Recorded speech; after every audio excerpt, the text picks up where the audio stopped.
State lawmakers are backing a plan to spend nearly $500 million more on the state school voucher program. Thanks for being here. I'm Liz Ortiz. And I'm Russ Bowen. Glad you can be with us this evening. The program provides state funding to help pay for private schools. Now, some public school teachers say they need better pay, though, and more resources.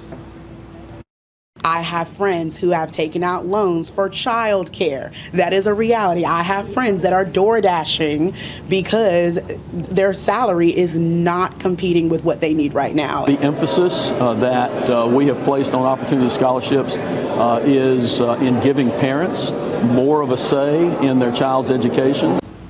Now, the House is expected to vote on this bill later this week. If the governor does veto it, which all indications are that he will, Republicans say it'll unlikely be that they'll be back to address this issue until after the election. So tonight, CBS 17 is digging deeper into the differences in the requirements when it comes to public and private schools. CBS 17's Maggie Newland is live in Raleigh, breaking it all down. Maggie.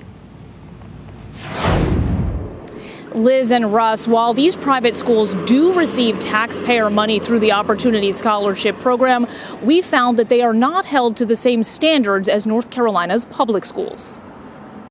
North Carolina state law requires private schools to maintain attendance and immunization records and meet fire safety and sanitation standards.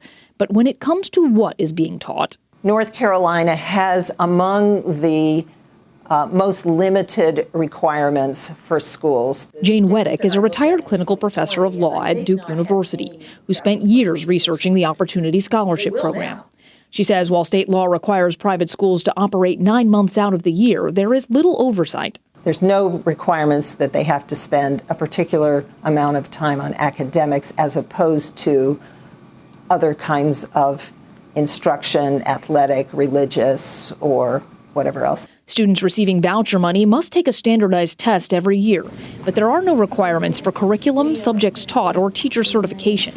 According to the State Department of Administration, since North Carolina's non-public schools receive no state tax dollars, the state of North Carolina does not attempt to regulate the religious philosophy, educational philosophy, or the operational policies of non-public schools.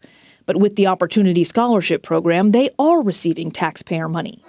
Unlike public schools, which have an obligation to serve all students, private schools can choose which students to admit or dismiss with few restrictions. Private schools have no limits on discrimination other than race, color, or national origin. So private schools are free to discriminate and choose their students.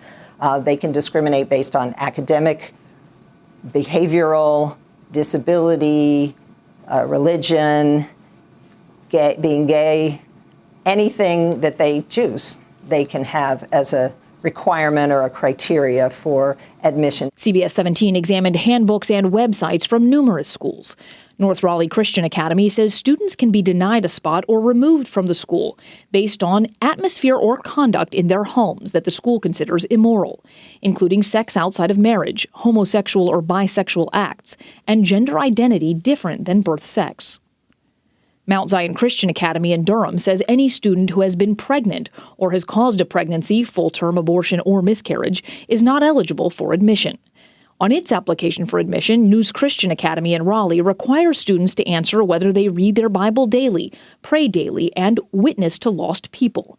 Questions for parents include, is your child moody? With hundreds of millions of dollars of taxpayer money going to private schools through the Opportunity Scholarship Program, CBS 17 asked Republican State Senate Leader Phil Berger whether there need to be more rules or regulations, particularly when it comes to admitting students. So, we might need to continue to look at those kinds of issues, but at this point, we are relying on parents to make decisions as to what's best for their children.